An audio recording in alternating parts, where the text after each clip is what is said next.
प्रिय साथियों, काल पुरुष जन्म पत्रिका में कर्म और लाभ के मालिक का वक्र होना यानी उल्टा चलना, यह इस बात को दर्शाता है कि वर्तमान में चाहे किसी व्यक्ति विशेष की जन्म पत्रिका में महादशा अंतर्दशा कितनी ही शानदार चल रही है, लेकिन वह इनकम और कर्म को लेकर अच्छा खासा परेशान है। तो दोस्तों, वीडियो बहुत लंबी ना करते हुए अपनी बात टू द पॉइंट कहूँगा। शनि के मार्गी काल का जो 4 या 5 माह का समय बचा है, उसके विषय में आज का मेरा ये वीडियो है। मेरे वीडियो पर बने रहिएगा। मेष लगन से लेकर मीन लगन तक का पूर्ण ब्यौरा मैं आपके समक्ष प्रस्तुत करूँगा। सभी राशियों के बारे में बहुत ही शॉर्ट मैं बताऊंगा, क्योंकि लंबा वीडियो हो जाता है तो दर्शक भी बहुत ज़्यादा नहीं देख पाते हैं। तो अपनी बात पर चलते हैं, अपनी वाणी को यहाँ से शनि के मार्गी काल के विषय में बताते हैं। दोस्तों, शनि वर्तमान में मात्र 5 माह के लिए रह गया है, जो कि कुंभ राशि में है। सबसे पहले तो मैं ये बता दूं कि अगर आपकी जन्म पत्रिका में शनि की महादशा, शनि की अंतर्दशा चल रही है, या फिर आपका चंद्रमा जन्म पत्रिका में शनि के नक्षत्र में है, तो यह वीडियो आपके लिए बहुत ज़्यादा देखने योग्य है।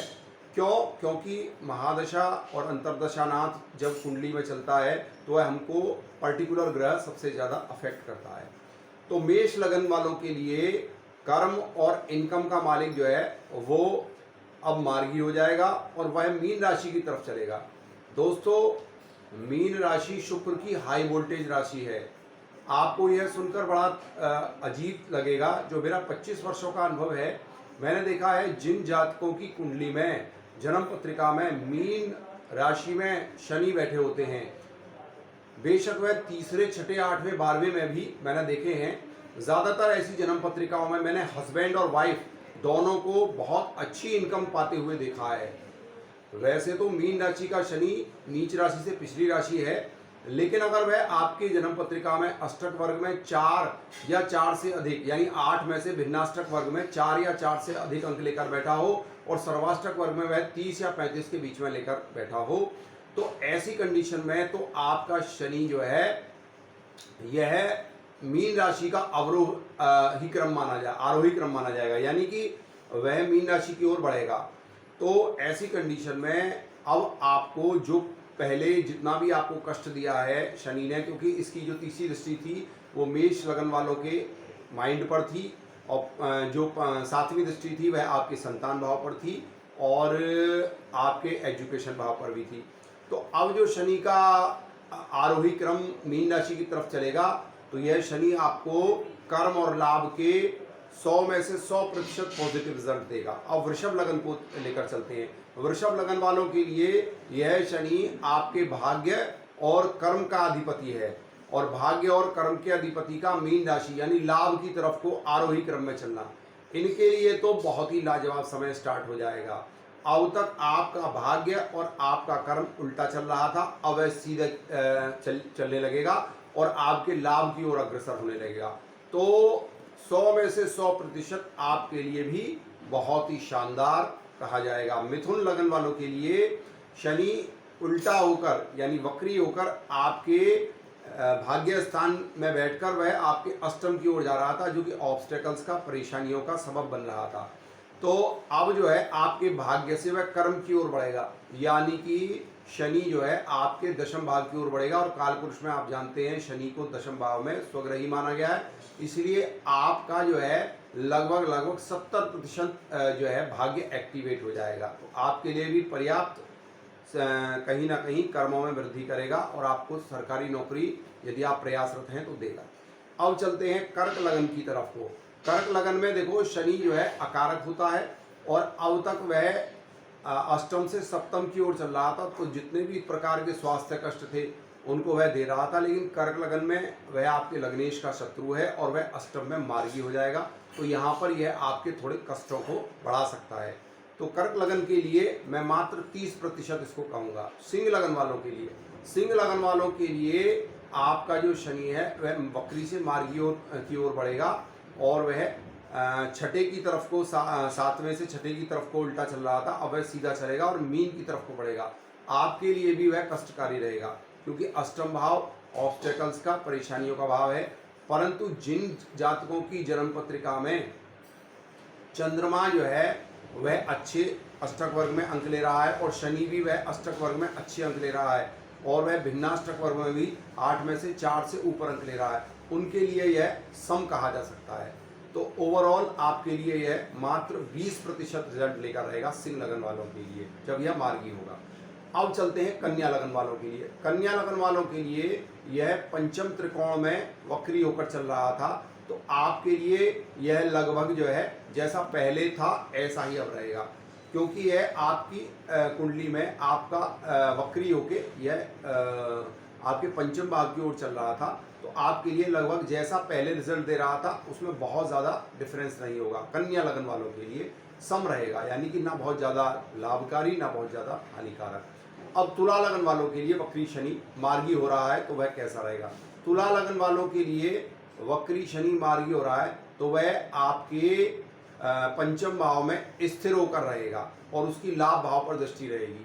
दोस्तों, योग कारक ग्रह की डेफिनेशन है जहां देखता है जहां बैठता है वहां के लिए शुभ होता है, तो आपके लिए तो अत्यंत शुभ रहेगा।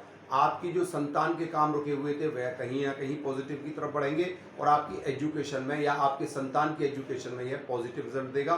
तो यहाँ में 95 प्लस रिजल्ट आपको यहाँ पर आप जो है वो इच्छा कर सकते हैं कि शनि इतना आपको देगा। अब वृश्चिक लगन वालों के लिए आपके चौथे से तीसरे की तरफ यह बढ़ रहा था, अब चौथे में स्थायी रहेगा। चौथे में यह कंटक शनि होता है और इसकी जो सेवंथ एस्पेक्ट है वह आपके कैरियर पर पड़ेगी और यह आरोही क्रम में आपके पंचम भाव की ओर बढ़ेगा। तो पंचम भाव जो है त्रिकोण स्थान है, तो आपके लिए भी है 60% रिजल्ट देगा, क्योंकि यह केंद्र से त्रिकोण की ओर बढ़ेगा। और मैंने आपको बताया कि मीन राशि की तरफ बढ़ता हुआ शनि जो है अगर केंद्र से त्रिकोण की तरफ बढ़े तो यह शुभ होता है। तो वृश्चिक लगन वालों के लिए काफ़ी अच्छे रिजल्ट्स की आशा आप कर सकते हैं और यह आपकी संतान के लिए आपके एजुकेशन के लिए बढ़िया होगा। लेकिन यहाँ जो भाग्य प्रतिशत है, रिजल्ट प्रतिशत है, वह 70% होगा। अब धनु लगन वालों के लिए, धनु लगन वालों के लिए शनि जो है वो तृतीयेश और द्वितीयेश होता है और वह तृतीय स्थान में था और वक्री होकर वह आपके सेकंड स्थान की ओर था, तो आपके लिए यह बहुत अच्छा नहीं माना जाएगा। अब जब मार्गी हो जाएगा तो तृतीय स्थान में 6 हाउस में और दशम एकादश में यहाँ पर पापी ग्रह अच्छे रिजल्ट देता है, तो अब आपके लिए बेहतर हो जाएगा। जो आप पुरुषार्थ करेंगे, मेहनत करेंगे, अब उसका परिणाम आपको सार्थक मिलेगा। यानी कि आपके लिए लगभग 80% रिजल्ट धनु लगन वालों के लिए अब यह शो ऑफ करेगा। अब चलते हैं मकर लगन वालों के लिए। मकर लगन वालों के लिए धन से उल्टा चल रहा था, यानी धन का जो है कहीं ना कहीं अभाव चल रहा था, परिवार में उठापटक चल रही थी, वाणी में भी कर्कशता चल रही थी। इन सब से अब आपको पॉजिटिव की तरफ बढ़ेगा, क्योंकि यह मीन की तरफ बढ़ेगा और मीन जो है मकर लगन वालों के तीसरे स्थान पर पड़ती है। आरोही क्रम में यह मीन की तरफ बढ़ेगा और तृतीय स्थान में बढ़ता हुआ जो पापी ग्रह है वो कहीं ना कहीं शुभ रिजल्ट देता है, लेकिन आपका लग्नेश होने के कारण आपको यह लगभग 70% रिजल्ट आपको देगा, क्योंकि यह सेकंड भाव से तृतीय भाव की ओर बढ़ेगा। अब चलते हैं दोस्तों कुंभ लगन वालों के लिए। कुंभ लगन वालों के लिए यह लगन में बैठकर अब तक उल्टा चल रहा था, तो यह स्वास्थ्य कष्ट दे रहा था, आपके जो सोशल स्टेटस है उसको भी प्रभावित कर रहा था। अब यह आपके द्वितीय स्थान की तरफ बढ़ेगा और मार्गी हो जाएगा। अब तक यह आपके 12वें स्थान की ओर था क्योंकि वक्री था, तो द्वितीय स्थान की तरफ बढ़ने के कारण यह अब आपके धन संबंधी जितने भी प्रॉब्लम्स चल रही थी उनको पॉजिटिव करेगा। इसके अलावा परिवार में सुख शांति और आनंद का अनुभव होगा। अब मीन लगन वालों के लिए चलते हैं। मीन लगन वालों के लिए आपका शनि 12वें में था और 11वें की तरफ था, तो अब तक यह आपको कहीं ना कहीं शुभ रिजल्ट दे रहा था, क्योंकि यह 12वें भाव में कष्ट और 2 स्थान में था और उल्टा चल रहा था, 11वें की तरफ चल रहा था जो कि लाभ की पोजीशन थी। लेकिन अब यह आपको थोड़ा बहुत कोर्ट कचहरी के चक्कर लगवा सकता है, आपको मानसिक कष्ट दे सकता है। तो दोस्तों, मैं यह वीडियो बहुत लंबी नहीं कर रहा हूं, मैंने शॉर्ट बनाई है और आपको जो शनिदेव हैं वो मार्गी होकर और मीन की तरफ को आरोही क्रम होकर ज़्यादातर राशियों के लिए वह शुभ रहेंगे, और जब इसके पश्चात यह मीन राशि में 2.5 वर्ष के लिए रहेंगे तो यह सभी राशियों को बहुत ज़्यादा खराब रिजल्ट नहीं देंगे, क्योंकि मैंने पहले ही आपको बताया है कि मीन राशि में बैठा हुआ शनि मैंने तीसरे, छठे, 8वें, 12वें यानी कि बुरे भावों में और पापी ग्रहों के साथ भी देखा है, तो भी यह कहीं ना कहीं मैंने देखा है कि जिन जातकों की कुंडली में वो हस्बैंड वाइफ दोनों यानी इनकम के हिसाब से मैंने मीन राशि में बैठा हुआ शनि बहुत शानदार देखा है। तो अब यह मार्गी होकर मीन राशि की ओर आरोही क्रम में चल रहा है। तो मैं आशा करता हूं आपको यह वीडियो पसंद आई होगी। आप सभी स्वस्थ रहें, मस्त रहें। नमस्कार दोस्तों।